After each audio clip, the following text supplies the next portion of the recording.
Bonjour et bienvenue dans cette nouvelle émission où aujourd'hui nous recevons un auteur et nous sommes extrêmement heureux, fiers et on vous remercie énormément de recevoir Laurent Oberton. Et la dernière émission de l'année. Et la dernière émission de l'année, mais ça, oui, c'est vrai. On arrive, donc ça va me permettre de vous souhaiter un joyeux Noël. On a été vraiment heureux de travailler avec vous toute l'année, donc on finit dans une fanfare, véritablement. Voilà, très bien. Alors, pour ceux qui nous auront suivis, nous avons déjà commis une émission qui était effectivement, pour moi en tout cas, parce que quand on a un bon fond, pourquoi ne pas s'en inspirer ? Je m'étais fortement inspirée de ce livre, raisonnablement sexiste. Et pour faire cette émission sur Qu'arrive-t-il, qui était le pendant de Qu'arrive-t-il à nos jeunes hommes, qui était Qu'arrive-t-il à nos jeunes femmes. Et pour en parler aujourd'hui, donc nous recevons l'auteur, ce dont je me félicite à nouveau, donc merci. Merci beaucoup d'être à Paris pour nous faire cette joie. Et alors c'est la première fois, parce que je vous présente plus, tout le monde connaît Orange Mécanique, tout le monde connaît la trilogie de Guérilla. Vous avez été un des premiers à signaler, dans le fond, la détérioration profonde de l'ordre public, quoi. Alors, d'autres l'ont fait, je pense, avant, mais en tout cas, avec un écho comme ça, je ne sais toujours pas exactement pourquoi, mais ce livre, oui, a marqué vraiment une sorte de tournant quand même. Ouais, c'est vrai. Dans la perception des Français, dans le fond de la tranquillité, quoi. Oui, et maintenant, à peu près tout le monde admet que le constat est plus ou moins le bon, quoi. Voilà, mais après... c'est quoi, c'est il y a 10 ans ? Qu'est-ce qu'on va en faire ? Oui, il y a 10 ans exactement. Il y a 10 ans, donc il a fallu 10 ans aux journalistes de base qui travaillent dans une radio pour considérer qu'il y avait des choses à peu près un peu normales, quoi. Voilà, c'est ça, c'est à peu près ça. Bon. Et maintenant, je pense les 10 prochaines années à réfléchir à est-ce qu'il ne faudrait pas envisager de faire quelque chose. Je ne suis pas certaine qu'ils veulent véritablement faire quelque chose. C'est plutôt comment donner l'impression qu'on va envisager de faire quelque chose. Voilà, c'est faire des phrases, quoi, surtout. C'est ça, c'est faire des phrases, prendre des postures, parce que on peut quand même se mettre d'accord qu'il y a eu, à notre avis, en tout cas, une volonté très nette d'entretenir, que ce soit de ne rien faire. Non, mais de ne rien faire. Et écoute, je suis désolée, mais quand tu regardes très souvent, en France en tout cas, les premières générations d'immigration vont voter à gauche, puisque à partir du moment où tu nourris des populations sur un transfert social, tu es sûr que les gens vont continuer à voter pour la main qui les nourrit. Donc, et c'est bien ce qu'a compris Mélenchon avec son cœur de cible, c'est qu'en entretenant le vert, il se retrouve avec, de fait, des votes. Des votes, c'est ce qu'il espère au moins. Mais moi, je pense que c'est une vieille idée, mais que dans le fond, donner de l'argent pour rien à des gens, c'est déshonorer celui qui le donne et déshonorer celui qui le reçoit. Donc ça ne peut pas avoir de bons résultats à l'arrivée. Tout à fait de cet avis, et oui, évidemment, et c'est pas du tout comme ça qu'on va aider quelqu'un à s'accomplir, bien au contraire, on va accroître la frustration, le sentiment de revanche, d'envie, oui, voilà, c'est l'engrenage absolument infernal, et ça, j'avais développé un peu la question dans La France interdite, justement, sur l'immigration, mais pas seulement, et sur ce clientélisme vraiment pernicieux qui fait énormément de dégâts, bien au-delà de la question de l'immigration. Oui, c'est une question parce que c'est une vieille idée, mais quand finalement l'homme se dignifie par son travail, quoi. S'il y avait pas, je me souviens, comme on disait les proverbes quand j'étais enfant, il n'y a pas de sot métier, il n'y a que des sots de gens, c'est-à-dire ce qui était horrible, c'était de pas travailler, mais quel que soit le métier qu'on faisait, il était honorable. Donc je sais pas, il y a quelque chose qui s'est passé dans notre société où d'un seul coup, on a trouvé comme normal de payer les gens à ne rien foutre, et ça, ce n'est pas normal. Puis un culte de l'irresponsabilité en disant surtout ne faites rien par vous-même, on va trouver des solutions à votre place, etc. Et l'État, votre maître à tous, va tout arranger. Et ça aussi, ça n'aide vraiment pas du tout à aller dans le bon sens. Oui, c'est comme dans la famille noire américaine qui se tenait très bien, puis à partir du moment où il y a eu les aides au mari qui s'en allait, vous savez, quand le mari s'en allait, dans les années 64 avec Johnson, c'est ce que dit Thomas Sowell, d'un seul coup peint, la famille nord-américaine s'est délitée, et maintenant il y a 65-70% des enfants qui naissent dans les familles noires qui sont sans père, et on sait tous que le principal marqueur de la criminalité, c'est l'absence de père.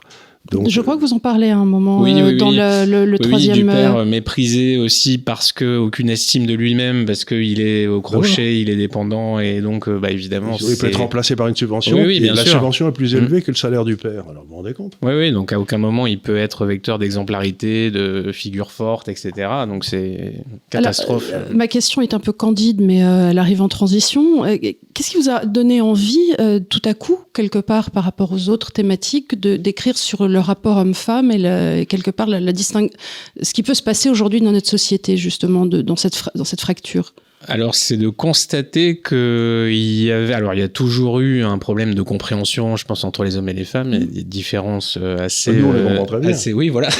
Non, il n'y a aucun problème. Mais quand on veut les comprendre, quand on admet déjà qu'elles existent et qu'on veut bien se donner la peine de les regarder, c'est plus facile. Et là, on se rend compte que non seulement on veut pas trop les regarder, qu'en plus, il y a toute la problématique féministe, etc. Enfin, idéologique par-dessus qui complexifie énormément, qui veut nous convaincre que les hommes et les femmes, c'est une construction sociale, que ça n'existe pas, que on est tous faits pour être rigoureusement identiques. À partir de là, on est dans un autre domaine que celui des faits. Et je trouvais que c'était intéressant aussi parce que mes lecteurs ont parfois des gros problèmes eux-mêmes dans ce domaine-là, le domaine sentimental, conjugal. Et ils peuvent être très obsessionnels sur les questions politiques, mais cette question-là, qui est quand même centrale dans leur vie du quotidien, quand on parle d'accomplissement, est mise de côté. Et ça me paraissait assez étonnant. Et je sais que beaucoup de lecteurs, en particulier masculins, ont tendance à fuir cette question, parce qu'ils ont peut-être un peu peur de ce qu'ils vont trouver sur eux-mêmes.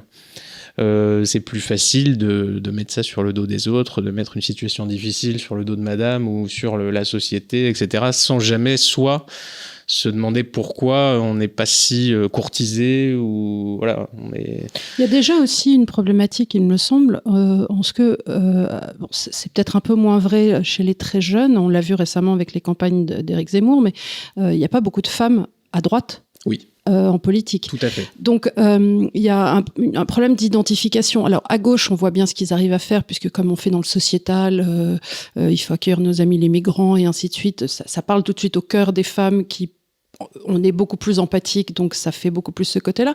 Et on pourrait se demander, en termes de développement pour nous-mêmes, effectivement, comment on pourrait plus parler aux femmes à droite, et effectivement, si on était d'esprit militant, en tant qu'homme, de se dire, voilà, comment est-ce qu'on pourrait attirer nos consoeurs dans cette grande aventure, parce que c'est aussi, ça fait partie du jeu, si on veut faire quelque chose d'un petit peu cossu. Ah oui, parce que si on est un club d'hommes, ce serait peut-être sympathique, mais on a une espérance de vie assez limitée. Oui, c'est ça le problème, c'est que la projection dans le temps n'est pas très favorable. Mais oui, moi je l'ai constaté aussi. Je sais par mes réseaux sociaux, mes abonnés, alors c'est peut-être pas archi représentatif, mais j'ai à peu près 75% de lecteurs qui sont des hommes, a priori. Et je le vois lors des séances de signature et tout ça. Sur ce livre-là en particulier, ça a peut-être un peu changé, parce que il y a eu un petit blocage du public masculin qui aime bien quand on dit du mal du féminisme, mais sans forcément aller jusqu'à lire un livre sur la question, alors que le public féminin s'intéresse déjà un peu plus à la question. C'est un angle d'approche qui commence à parler. Parce qu'il y a, sur les questions de l'immigration, de l'insécurité, il y a quand même l'obligation à un moment de dire que peut-être le changement de population, certaines cultures, le harcèlement de rue ne sont pas complètement vierges de lien avec l'immigration. Oui. Oui. J'ai l'habitude. Prends des notes. J'ai l'habitude des plateaux télé. Ouais, c'est super bien fait, franchement. Personne n'a rien compris. Je suis ébahi aussi. Prends des notes. Non, quelque chose qui est très intéressant et que vous reprenez très bien. Vous voulez dire que vous avez 10 ans d'avance encore? Que dans 10 ans, peut-être les femmes et les hommes seront capables de se parler à nouveau? C'est ce que Marilyn Chappet m'a suggéré, parce que j'ai fait un débat avec elle sur ce livre, et elle laissait entendre après le livre qu'elle voulait pas trop être en désaccord, parce que s'il s'avérait encore une fois que le livre avait quelques années d'avance, elle préférait être du bon côté, donc elle ne prenait pas de risque, donc c'est bien. Alors c'est drôle parce que Charles, très souvent, disait, tu l'as dit en plateau plusieurs fois, mais que justement en France, c'est peut-être notre école laïque qui a fait ça, mais on s'entendait plutôt bien, hommes et femmes, traditionnellement. Oui. Moi qui ai vécu C'est vrai. dans les années française. 90, quoi qu'on en dise, j'avais des potes. À l'université, j'avais des copains. On était en bande. On était relativement filles-garçons. Alors après, il y avait des histoires et tout ça, mais on s'entendait bien les uns avec les autres. Et il n'y avait pas véritablement cette espèce d'affrontement, je trouve, de dureté auquel mes filles sont confrontées et que je trouve avec une sexualité presque arrogante qui prend les dessus sur absolument tous les autres pans de la vie en camaraderie, et je trouve ça un peu triste. Et alors, ce que j'ai bien aimé dans votre livre dès le début, c'est justement de reprendre nos différences à la source, c'est-à-dire dans l'observation, que les filles peuvent être par exemple plus verbales à un plus jeune âge, et les garçons, ma foi, moins aptes au développement pérenne qu'on leur consoeur. Et c'est-à-dire, les garçons se trouvent beaucoup plus tard. Je t'ai toujours entendu dire que toi, avant l'âge de 21 ans, tu savais pas bien où t'étais. Oui, d'ailleurs, je suis pas certain de le savoir aujourd'hui. Non, mais t'étais en puzzle. J'étais un grand chaos. Là-haut, c'était un chaos, absolument. C'était c'est vrai. le mix de tes émotions, de tes hormones, parce qu'on oublie le rôle. Enfin, non, vous l'oubliez pas, justement, vous parlez très bien Le testostérone, ça rend les gens un peu cons. Hein. Ah oui. Et la maturité des filles intervient bien plus tôt, fort logiquement, puisque quand même, leurs actes ont des conséquences bien plus c'est-à-dire que si elles ont un gamin à 16 ans, il faut qu'elles soient pas prêtes de s'en occuper, quoi. Alors que le chaos masculin peut durer, c'est pas si grave. Je pensais que si j'avais été juge, un type qui a moins de 27 ans, je le retrouvais toujours des circonstances atténuantes, parce que en plus, on est très con, quoi. ça peut être payant des fois. C'est ce chaos qui permet de créer d'être aussi brillant que stupide, quoi. Il y a les deux. C'est effectivement, c'est la vieille histoire de Christophe Colomb, mais enfin, quand on voit quand même les gars qui se lèvent un matin en se disant la route de la soie est coupée, tiens, si on prenait des bateaux non mais c'est ça. Et qu'on s'y entassait, le truc c'est grand comme voilà, et on y va, et on part tous ensemble histoire d'attraper le scorbut de concert. Vous dites quand même, les gars, c'était pas... La folie sont des notions très... et tout ça avec l'argent des autres en plus. Mais moi, je voulais juste dire un truc, puisque vous en parliez tout à l'heure du fait que les filles, peut-être à 16 ans, devaient savoir s'occuper d'un petit si toutefois ça leur arrivait. Moi, c'est pas véritablement ça, je trouve, qui nous fait devenir mûrs plus tôt. C'est de faire la constatation à partir du moment où on commence à devenir une femme, et on peut avoir l'air d'une femme à 13 ans. 13 ans, 14 ans, on peut avoir l'air d'une femme, que de l'agressivité masculine, le regard des hommes. Le regard des hommes. Ouais. Et le regard des hommes est très vite, tu comprends très vite, mais sans avoir mis des mots dessus, que tu dois pas te retrouver toute seule dans une pièce avec certains gars. C'est drôle comme on n'a pas besoin de te l'expliquer. Je te jure que ça te vient dessus quand t'es petite fille. Vous avez l'impression que vous êtes une proie. Oui. Et ça te fait, pardon, mais dans la jungle, je pense que ça doit être pareil. Ça te fait prendre une bonne dose de maturité très vite. Oui, c'est ça. L'innocence est dangereuse, quoi, en quelque sorte. C'est une question de vie ou de mort. Oui, exactement. Ouais. Donc il faut se vacciner très vite des illusions, quoi. C'est ça. Et donc ça te fait apprendre très vite le fait d'avoir les pieds sur terre. Et ce que je trouve d'assez déplorable à notre époque, c'est qu'à force d'entretenir les filles dans une illusion qu'on a vue au travers des réseaux sociaux et dont vous parlez aussi, de sursexualité, en se vendant, en se mettant en scène et ainsi de suite, je pense qu'elles oublient véritablement quelles devraient être les règles de la femme vis-à-vis de l'homme. Ça, c'est un des points de ma troisième partie un peu cruciaux, je trouve, d'essayer de les... Comment dire, de leur faire prendre conscience que se respecter est vraiment la règle première, primordiale, et que les lois ou machin ou le reste ou les séries Netflix et tout ça ne vont pas les aider à ça. Et ça, c'est on débat beaucoup des notions de consentement, mais c'est un message qui est toujours difficile à faire passer, parce que quand vous dites ça, quand vous dites qu'il faut passer un message aux victimes potentielles, c'est interprété comme des excuses de l'agresseur ou du prédateur, etc. Mais c'est pas ça du tout.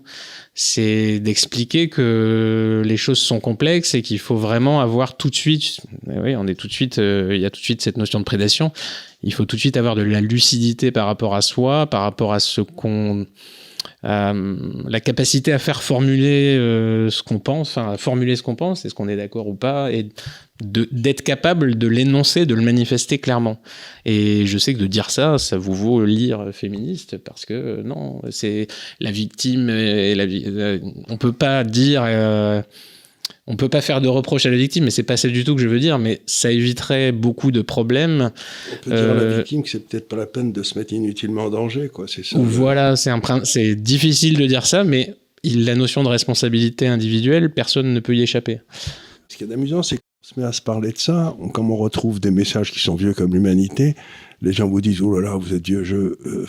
Oui, il y avait peut-être des tas de choses. Ce que disent les Anglais, je crois, c'est que le conservatisme, c'est de garder les choses qui ont marché.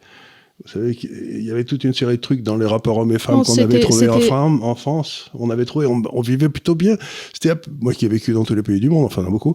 Je suis arrivé à la conclusion que la France était le seul pays où les hommes et les femmes s'entendaient bien. Et je trouve qu'en France, on peut voir l'été en terrasse des gens qui sont 8, 10, et tout le monde parlait avec tout le monde, et il n'y a pas du tout cette ségrégation. Et je trouve qu'aujourd'hui, par la force des réseaux sociaux et par la force d'une sorte de déterminisme imposé, alors qu'on explique que justement on devrait choisir ses genres, on n'a plus du tout de fluidité naturelle, et tout devient très artificiel au travers de ces cadres. Et tout passe immédiatement par le sexe. Oui, mais c'est ça. Et ça crée aussi une méfiance réciproque, et on se dit, si c'est juste une question de sexe, il n'y a pas besoin de plus, d'efforts, de particuliers, exactement. Voilà, tous les principes de civilisation même passent un peu à la trappe, puisque c'est simplement oui, non, et voilà, c'est tout, merci, au revoir. Donc oui, ça annihile quand même beaucoup de choses. Ouais. Ça annihilise tout ce qui était la civilisation française, c'était justement les cours d'amour, tout ce qu'on a mis 8 siècles à développer, et qu'on avait réussi. C'est-à-dire que ceux qui visitaient la France au XVIIe, XVIIIe siècle disaient que le rôle de la femme dans la société française, les Anglais par exemple, était inouï. C'est-à-dire que vous aviez les salons, vous aviez tout ça. On a demandé aux femmes de faire ce que faisaient les hommes, et puis on a tout sexualisé, puis on se retrouve maintenant dans un monde où dans le fond, plus personne ne parle à plus personne, quoi, puis on s'emmerde. Hein. Oui, et le pouvoir féminin, c'est vrai, sur le clan, sur la cohésion, est vraiment extrêmement important, et le féminisme a fait pire que l'ignorer, puisqu'il a voulu carrément le détruire, voilà, en disant, non, le pouvoir, il est masculin, la compétition sociale, c'est tout. Oui, c'est-à-dire que tout est analysé en termes de pouvoir, c'est ça qui m'étonne, c'est-à-dire c'est tout en rapport de dominant-dominé. Ah, puis c'est un exemple que je prends dans le livre, c'est qu'effectivement, le pouvoir, on a cette idée de l'homme chef, dominateur, etc. Mais par exemple, ma grand-mère avait un pouvoir incroyable sur l'intégralité de la famille, sans jamais, à aucun moment, le manifester ou l'exprimer, mais simplement parce que c'était le lion du clan, c'était elle qui était la figure. Et c'est un pouvoir incroyable, mais qui est différent, quoi. Voilà. Moi, c'était tout à fait mon ressenti avec ma grand-mère aussi. Et oui, ta mère. Et du reste, l'organisation familiale s'était fait autour d'elle, puisque j'avais une tante qui vivait au premier étage, l'autre qui vivait au 4e, mon autre tante qui vivait à 20 numéros plus bas dans la rue. Et tout le monde se retrouvait à 17h chez ma grand-mère. Et les petits-enfants qui revenaient à 17h. Et ça se faisait naturellement. On a... Avec cette rupture-là, on a aussi une rupture intergénérationnelle qui se passe, c'est qu'il y a des gens plus personne ne veut s'occuper de ceux qui ont été à l'origine. Ah oui, puis toutes les notions de transmission, comme apparemment elles n'ont plus lieu d'être non plus, oui, il n'y a plus ça, il n'y a plus les grands-pères, il n'y a plus les grands-mères, et c'est une rupture anthropologique. Alors, dans la deuxième partie, vous parlez effectivement de Simone de Beauvoir et du rôle des féministes, quelque part, qui ont déconstruit cette société en disant, justement, c'était le grand apport de Simone de Beauvoir, de dire que, quelque part, aucune femme ne devrait avoir à rester chez elle, s'occuper de ses enfants, comme si c'était une sorte de déclassement social d'avoir à faire ça, sachant qu'elle en a pas eu, et que son grand devoir, c'était de ramener des petites, quand même, à son mec pour qu'il les consomme. Non, mais bon, pour dire que si on va par là, qu'est-ce que cette femme a construit autour d'elle, à part se balader avec des cheveux sales et un turban. Et donc, après, toutes les Mona Chollet, tout ça, sont allés derrière pour nous expliquer quelque part que on se retrouverait simplement au travers du lien amoureux avec l'homme. Alors, c'est une très belle vision. Je veux bien qu'on se dise que ça soit le pinacle de toute vie dans ce lien presque fusionnel. Mais alors, premièrement, qu'est-ce qui se passe si ça n'arrive pas, cette soi-disant fusion? Et deux, quid des enfants? Parce que on a l'impression qu'il faudrait vivre sa vie pour le sentiment et non plus pour la création d'un clan, d'un groupe, ce qui était quand même au travers du temps. De fait, notre... je ne vais pas dire notre devoir, parce que de toute façon, on n'avait pas le choix, puisqu'il n'y avait pas de moyens de contraception. Donc déjà, la première révolution transhumaniste, ça a été la pilule, déjà, aussi, qui nous a amené vers ce non-choix, aujourd'hui. Donc, et vous, si aujourd'hui, vous attrapez le sujet... par les coronesses. Est-ce que vous pensez... Ce qu'il en reste. Est-ce que vous diriez à vos filles en les éduquant, voilà, je pense que la meilleure façon d'être heureuse pour toi aujourd'hui, c'est vraiment d'essayer de te voir dans un couple, essayer de trouver cet être et de construire. La question des filles, même les jeunes garçons, avec les études, voilà, très allemandes, on les met à étudier, comme ça on est sûr qu'ils vont pas trop réfléchir pendant de longues années. Et déjà, ils vont se rendre compte tardivement que quand même, ça va être l'heure, il va falloir c'est maintenant ou jamais. Et on leur explique que c'est problématique parce que le bilan carbone, etc. Et à partir de là, c'est compliqué. Surtout que ça devient compliqué de trouver quelqu'un de valable, comme on l'a dit, puisque comme personne se projette dans l'accomplissement et dans la durée, c'est difficile de trouver quelqu'un qui partage ça. Donc... on a tendance à se résigner à cette monogamie en série, mais très en série. On échange tout le temps et on trouve jamais finalement. Parce que tant qu'on ne pense pas effectivement dans la durée, on est condamné à ce genre de recherche perpétuelle. Puis à un moment, il faut s'arrêter de réfléchir, quoi. Oui. C'est-à-dire dire bon, mais c'est peut-être pas la bonne, mais enfin, tant pis, c'est parti, quoi. Oui, parce que il me semble qu'il y a quand même une espèce de refus de prendre des risques. Oui, non, mais les hommes, ou les femmes aussi d'ailleurs, mais il y a une peur de la décision et des conséquences. Pour toujours. Voilà, parce que les actes ont des conséquences et... Oula, oui, mais dans une société comme ça où tout est régulé, où tout est le care, etc., il y a toujours des garde-fous. Là, pour le coup, non, on s'engage, comme dirait l'autre, on les pose sur la table et on... Voilà. Et on dit, je ne reviendrai pas en arrière. Oui. Et ça terrifie, oui, c'est sûr. Oui, mais alors autrefois, il y avait deux choses. J'ai l'impression qu'on portait les conséquences de ces actes beaucoup plus.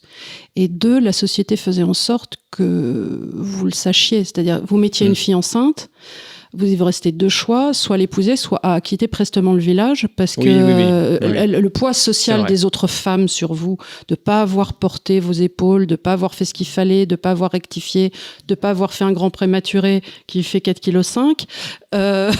La réputation avait une vraie importance. Voilà. Alors que maintenant, c'est une notion très floue. Il y avait des gens qu'on voyait pas, quoi. Ah oui, absolument. C'était un monde qui vivait dans la durée et pour la durée. Et aujourd'hui, on vit dans l'instant et pour l'instant. Et ça, je sais pas trop quand ça s'est passé. Ouais, la notion de plaisir qui est passée, plaisir sous la forme un peu toxicomane, c'est-à-dire vraiment toujours des doses pour oublier la situation, pour pas réfléchir trop à ce qu'on est en train de faire, et ça se voit partout sur pas que la nourriture, mais la sexualité, tout, la consommation, tout est un peu comme ça. Quand vous posez des questions sur les sujets d'actualité justement qui ont fait à ce point l'actualité pendant des heures sur toutes les chaînes, il y a une capacité d'oubli qui est incroyable. Je m'étais amusé à faire ça, à trouver des trucs qui avaient été dont tout le monde parlait, et à dire alors est-ce qu'on se souvient du déroulement du machin, et non, on a perdu toutes les ramifications. Même Mohamed Merah, je me souviens, on en avait quand même énormément parlé, et plus personne ne sait au juste sur qui il a tiré, pourquoi, combien de temps ça a pris, comment ça a fini, parce que le cerveau ne peut pas traiter tout ça. Et quelque part, c'est très arrangeant pour les gouvernants, puisque, je veux dire, si la population est incapable d'avoir du recul et de réfléchir... C'est ce qui permet à des gens comme Cahuzac de revenir en politique, ce qui est quand même incroyable. Voilà, alors lui, il était, en plus, l'affaire Cahuzac, c'était il y a 10 ans, c'est la période Orange Mécanique, donc c'est un petit peu le temps de... Voilà. Oui, mais c'est incroyable parce que ça a été quand même un choc. C'était quand même un ministre de gauche. Je me souviens, à l'époque, on disait oui, il faut lui retirer sa licence de médecine et ainsi de suite. Alors non seulement ils l'ont pas fait. Alors on disait oui, mais non, mais il va rester en Corse et puis il fera des petits actes médicaux. Alors non seulement, mais en plus il revient. Ça y est, je reviens en politique. Donc on se dit, on est vraiment des lémuriens. Regarde Mitterrand avec l'affaire du jardin de l'Observatoire. C'était quand même une histoire extraordinaire. Oui, mais ça a été bien étouffé aussi. Hein. C'était bien étouffé. Ancien ministre de la Justice qui se fait prendre en flagrant délit de 40 fistouilles. Et 4 ou 5 ans après, il est président de la République. Tu te dis, mais les Français sont fous. Oui. Mais après, Cahuzac est un petit peu scandalisé de constater que tous ses collègues faisaient plus ou moins la même chose, mais dans les règles de l'art. Donc, c'est le gouvernement, c'est-à-dire ça consiste à prendre l'argent des Français, quoi qu'il arrive. Et lui trouvait ça scandaleux que, on s'indigne pour ça, quoi, alors que tout le monde le fait plus ou moins. C'est le mode de vie général. Donc ses collègues ont dû lui dire t'inquiète pas, on va te réintégrer et ça va aller, quoi. Alors que ouais. Alors j'ai une question qui m'intéresse parce que alors justement pour essayer de mettre les deux mondes face à face, parce que vous en parlez pas trop, c'est que si on part du principe que nos sociétés modernes européennes, on va dire, sont nées du désir aujourd'hui c'est-à-dire on explique aux femmes que désormais leur liberté passerait par le fait d'avoir le plus de partenaires possible et de ticker ces cases. À côté de ça, on a une société musulmane de plus en plus présente en France, où effectivement beaucoup plus traditionnelle, où pour les jeunes femmes, il est question quand même, dans la mesure du possible, de rester vierge jusqu'au mariage et de ne pas avoir un certain nombre de partenaires.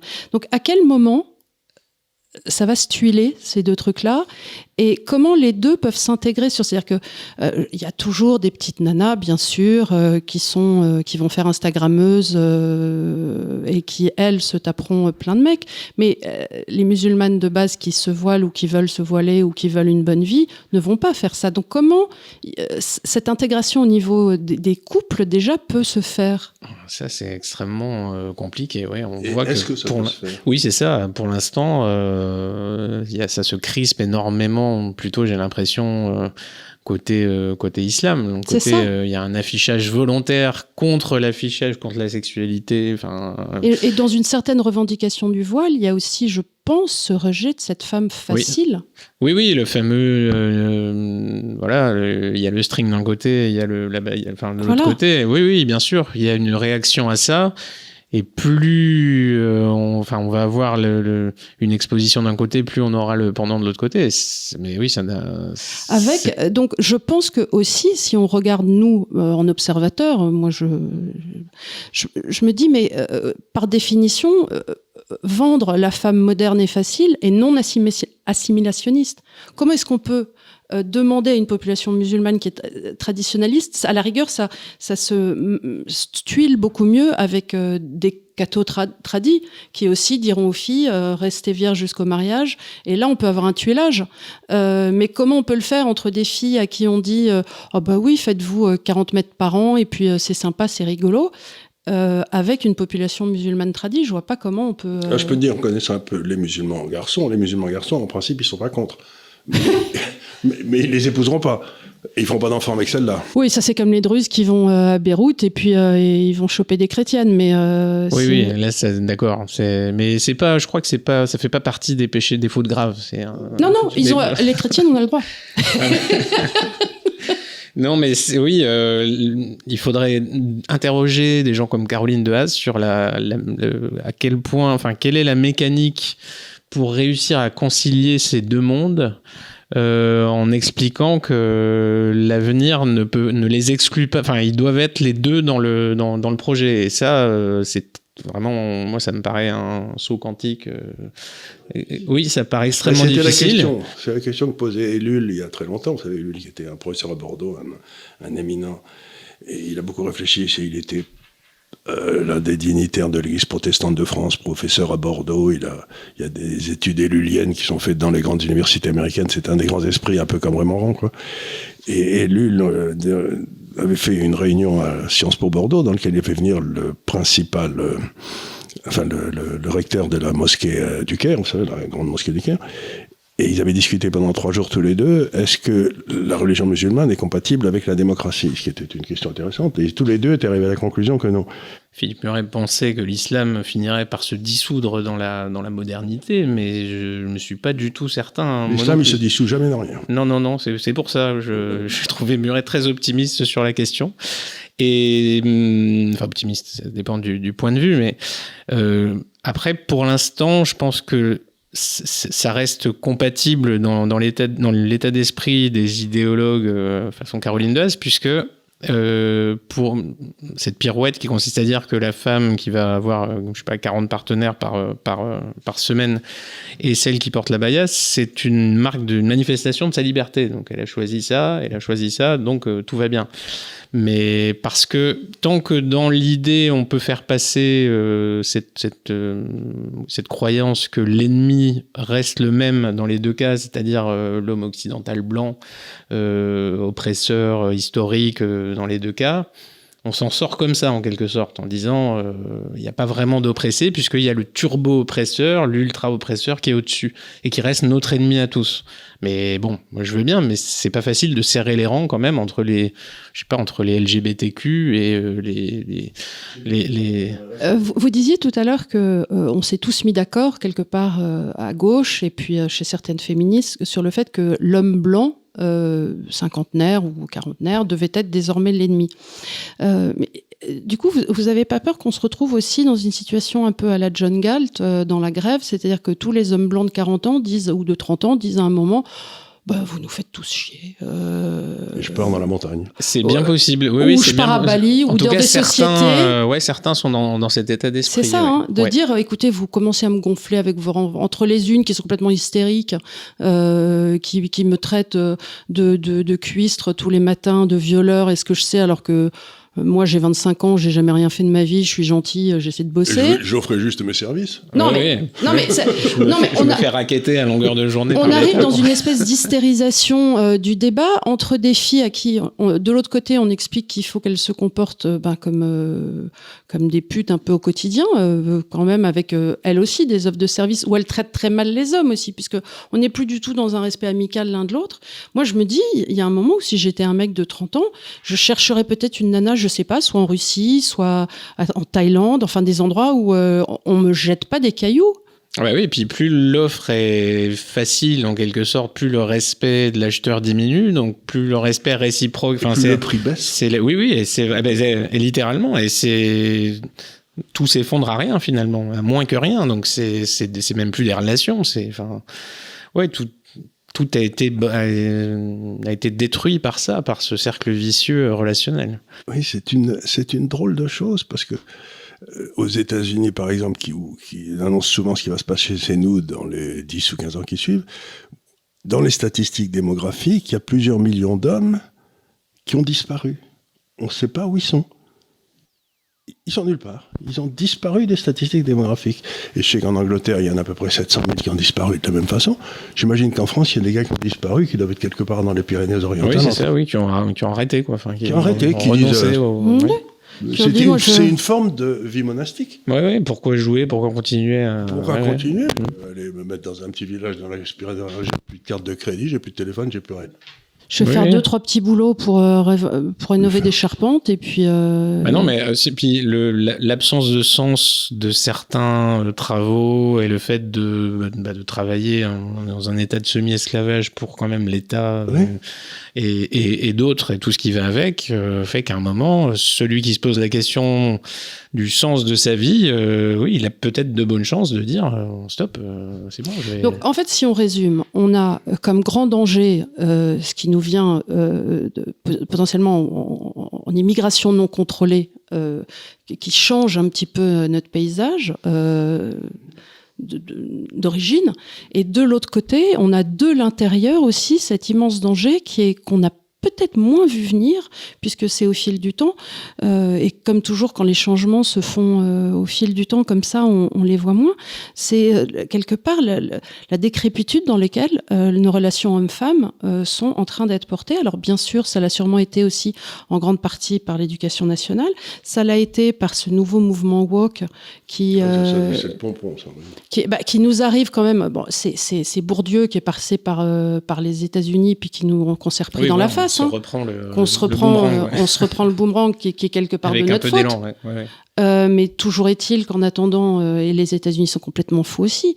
Et aujourd'hui, moi, je me dis, bon, j'ai des filles qui ont 20 ans, 21, et qui font leurs études, mais je trouve que le monde dans lequel elles s'insèrent est d'une brutalité humaine, et j'ai pas vraiment de réponse pour... malheureusement, oui. Oui, c'est ça.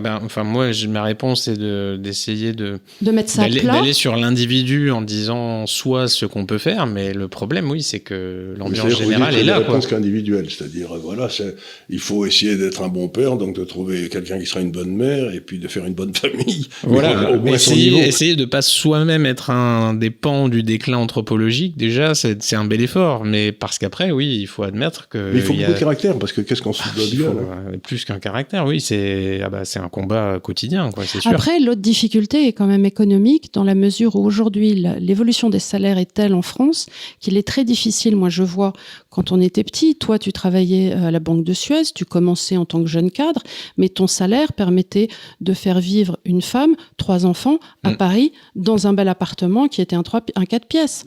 Aujourd'hui, aucun cadre ne peut vivre à Paris avec femme et 3 enfants dans un 4 pièces.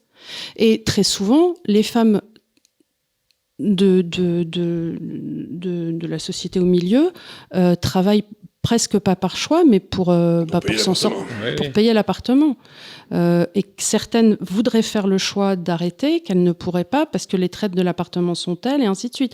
Donc on a quand même cette réalité socio-économique aussi au milieu. Oui, et dans le monde rural, on a la même chose. C'est vrai qu'avant, quand c'était à la ferme, c'était la grand-mère, la tante, voilà, qui faisait plus ou moins tout comme ça, mais on n'avait pas cette obligation de salariat ou qui est venue se greffer par-dessus. Ouais, sans compter que dans le monde agricole, ils le disent tous, aujourd'hui on les enquiquine à faire des papiers pour l'Europe, pour machin. Autrefois, ils y passaient une demi-journée par mois. Aujourd'hui, ils disent tous, c'est une journée par semaine et c'est madame qui s'y colle en général. Et du coup, pendant ce temps-là, elle fait pas les poules, elle fait pas autre chose, quoi. Mais le monde agricole a été décimé par ça, par la complexité. Aujourd'hui, être agriculteur, c'est être vraiment... il faut être très très doué dans l'administratif, dans toutes ces machins de gestion, etc. C'est étouffant. Et c'est pour ça qu'énormément ont disparu, n'en peuvent plus, se foutent en l'air ou arrêtent. Ils n'ont pas envie de faire ça. S'ils étaient bons, s'ils aimaient l'école, ils auraient continué l'école. Voilà, donc on les enquiquine à remplir des trucs, des papiers que des fonctionnaires à Bruxelles ont décidé de remplir. Et que personne ne lit. Évidemment que personne ne lit. Des tas de règlements à l'infini, ultra chiants, qui poussent à démanteler une ferme, un machin, parce qu'il n'est pas exactement comme il aurait dû selon la circulaire, machin. Moi, j'ai toujours l'histoire que je raconte. Famille dans le Gers, qui est le département le plus agricole de France, mais il y avait une vieille dame qui était là, qui faisait des foie gras tombés par terre. Bon, mais elle les faisait complètement dans sa cuisine, quoi. En fait, elle faisait un cassoulet qui était génial, mais elle prenait le cassoulet et ensuite elle le mettait dans un grand banc dans lequel elle avait mis plein de linge. Elle mettait la marmite dedans, elle refermait et elle laissait confire pendant 48 heures. Alors, je veux bien croire que ça soit pas aux normes sanitaires. Ah ouais, mais enfin, ça se faisait comme ça depuis 8 siècles et personne n'en était mort. Oui, on s'en sortait pas trop mal. On s'en sortait pas trop mal. Bon, je sais pas si on développait des immunités au fur et à mesure du temps, mais voilà. Donc elle laissait le truc confire dans le gras et ensuite elle le mettait dans des pots. Et plus c'était gras, meilleur c'était, quoi. Personne ne disait que c'était mauvais le gras. Oui, il n'y avait pas de Nutri-Score. C'est une civilisation de la mort, mais qui a quand même comme objectif principal de nous empêcher de vivre. Et les gens sont enthousiastes. Ah, mais à partir du moment où on prend en charge la santé publique, on se dit, du coup, il faut contrôler le comportement derrière, et après, on en arrive à un truc, voilà. Mais la médecine, c'était pas la santé publique, hein. Moi, je pense que certains jeunes hommes font aussi le choix, peut-être, de ne pas s'identifier comme des horribles masculinistes, voilà, et d'où aussi cette recherche de pansexualité différente où je m'identifie comme un X, Y. Des gens qui veulent juste pas rentrer dans cette lutte parce qu'ils se sentent pas Ouais, mais il y a aussi un truc à notre époque de crise identitaire, il y a beaucoup d'identités faciles en quelque sorte, se proclamer défenseur de telle cause. Sauver la planète. Ça donne un petit, comme si on n'est pas grand chose, on peut devenir, je sais pas, antiraciste ou n'importe quel truc à la mode et être un petit peu plus paraître un petit peu plus que soi. Et énormément de jeunes optent pour cette voie-là. Je pense avant de se rendre compte que c'est pas grand-chose et ça mène à rien, mais dans certains milieux, notamment étudiants, ça peut faire illusion quelques années. Oui, c'est ce que vous dites aussi dans le livre, des fameuses phases de sociologie où il est de bon ton pour les nanas de s'affirmer comme ceci, cela. Bien sûr, ouais. Et on en voit plein nos réseaux sociaux de filles qui sont et alors après, effectivement, dans l'idée de se dire, moi je suis body positive ou mais je dis oui, mais enfin je vois pas où est l'évolution dans le fait de se dire c'est formidable de peser 80 kilos à 22 ans parce que où est-ce qu'on va avec ça? En plus c'est montrer et dire qu'on est victime de la mode ou du temps et qu'on suit, on est un suiveur et en tirer la gloire en imaginant que c'est une attitude de révolte. Ouais. Ce qu'on fait croire aux jeunes étudiants qui bloquent leur fac par exemple. Et oui, le système est assez doué pour ça, comme ça fomenter des fausses rébellions. Non, mais il est certain que tu as besoin d'un minimum d'ordre établi. Il faut que on soit là. Oui. Déjà, il y a un moment où il faut que créon soit là, parce que sinon, tu te révoltes contre quoi ? Voilà. Il faut bien qu'il y ait une autorité contre laquelle se rebeller. Avant, c'était la figure paternelle, déjà, il n'y en a plus. L'État, ça devient l'État nounou qui, de toute façon, te dit parce que non, mais c'est pas grave, vous inquiétez pas, on va faire une nouvelle subvention. Une nouvelle subvention pour permettre de rapiécer vos robes, et puis une nouvelle subvention. Enfin, à un moment, tu te dis, mais ça va jusqu'où, leur raid ? Ce qui est assez fort dans je trouve, c'est de réussir que l'État réussisse à persuader, je sais pas si c'est vraiment lui qui le fait, mais l'opposition s'est demandé encore plus d'étapes, justement. Oui. La seule opposition réelle, voilà. Et ça, c'est quand même génial, je trouve. C'est-à-dire qu'ils vous martyrisent, mais non. Non, la vraie force, c'est non seulement de dire que l'opposition doit faire plus, tout en expliquant à tout le monde, journalistes compris, que c'est la faute du libéralisme. Oui. Non, mais ça c'est vraiment l'ultime. C'est l'ultime preuve du truc. C'est-à-dire que les gars, non seulement on a des dépenses étatiques qui sont là, un État mais gargantuesque qui régit absolument tout. On peut plus mettre un enfant dans une école sans machin. Je parle même pas des certificats vaccinaux. Enfin bon, on a des trucs. Et derrière, on nous dit, on crève de l'hyperlibéralisme. Je dis mais et plus ou moins toutes les oppositions disent la même chose et que justement les centres accusent d'ultra l'hyperlibéralisme de l'Europe. Je dis mais où est-ce que les mecs ils nous sortent des directives toutes les 2 heures, on peut pas aller pisser sans avoir un mot de la maîtresse et on nous explique que c'est la faute de l'hyperlibéralisme. Je dis mais vous êtes tous collectivement malades. C'est incroyable. Et on se dit à partir de là comment avoir le début d'un débat ou d'une discussion sur de telles bases, c'est pas possible. Mais pour revenir à l'idée d'égalité, c'est ce que vous dites aussi dans le livre, il y a l'égalité de fait qu'on doit avoir en droit, entre hommes et femmes, évidemment. Oui, mais c'est ça, là aussi il y a une confusion. Voilà, il y a une confusion, mais on va tous se mettre d'accord que jamais je pourrais lever aussi lourd à une machine du haut du corps. Alors voilà, et quand c'est Caroline de Haas, c'est l'égalité à ce niveau-là, quoi. Donc, mais je pourrais passer des heures à la salle, je pourrais jamais lever plus lourd que vous sur une machine, parce que j'ai pas la même force dans le haut du corps. C'est peut-être parce que vous avez été privé de nutriments par les hommes depuis des millénaires. Depuis des générations. Exactement. Voilà. Ils sont en train de tuer le sport féminin, simplement. Oui, mais ce qui est fou, c'est que quand même maintenant, avec les retransmissions, etc., on voit de mieux en mieux, justement, plus on essaie de les nier, plus on voit que c'est évident. Et quand même, l'idéologue a toujours cette force d'affirmer des choses avec conviction et Monsieur Moyen voit ça, se dit non, moi quand même j'avais vraiment l'impression qu'il y avait et j'ai déjà des gens tout à fait normaux qui m'ont dit non mais c'est parce que les femmes si elles étaient dès le plus jeune âge entraînées à courir etc, ce serait à peu près le même résultat. Non, c'est pas vrai. Et d'ailleurs évidemment pas parce que tous les gens qui ont fait du sport, d'ailleurs. J'ai fait beaucoup de danse classique et on n'a pas du tout les mêmes souplesses de bassin. Déjà dans l'écart des hanches, un homme ne peut pas ouvrir à 120 degrés, il peut ouvrir qu'à 90 degrés. Nous on peut ouvrir à 120. C'est physiologique. Un bébé ne pourrait pas passer dans le bassin. Non, voilà. Et dans la souplesse, alors on peut acquérir. Et alors c'est drôle parce que j'étais avec ma fille dans un cours de danse justement il y a 3 ans. Et il y a un homme opéré qui est venu dans le vestiaire où on se changeait toutes, parce qu'il y a une espèce de table centrale et tout le monde est là. Et on a eu toutes un moment de malaise parce qu'on voit arriver quelqu'un qui est beaucoup plus grand que nous, avec des mains beaucoup plus grandes, des pieds beaucoup plus grands. Et même si la personne est opérée, on a toutes eu un moment de... c'est horrible, mais oui, c'est un loup qui rentre là où il y a des moutons. Donc, on est toutes allées vers des cubicles individuels pour se changer parce qu'on n'était pas à l'aise. Alors, on peut m'expliquer que c'est très méchant de notre part, mais vous pouvez pas, nous, qui avons grandi sur le danger, nous expliquer qu'à un instant qu'on voit un truc dangereux arriver, nous dire...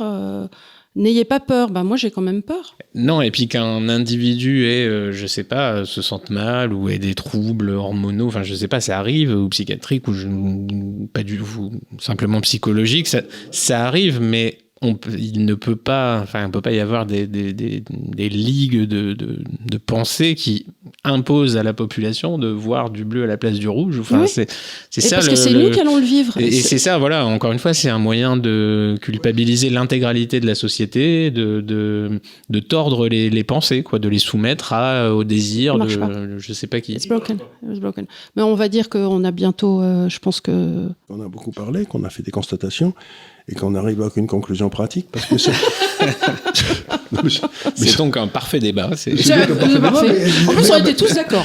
En plus, on était d'accord, on a débattu en étant d'accord, mais ce que je trouve extraordinaire, c'est justement que si j'avais parlé à ma grand-mère de tout ça, elle m'aurait dit, mais vous êtes devenu fou. Et donc, la seule conclusion pratique à laquelle j'arrive, c'est qu'il faut retourner à la raison.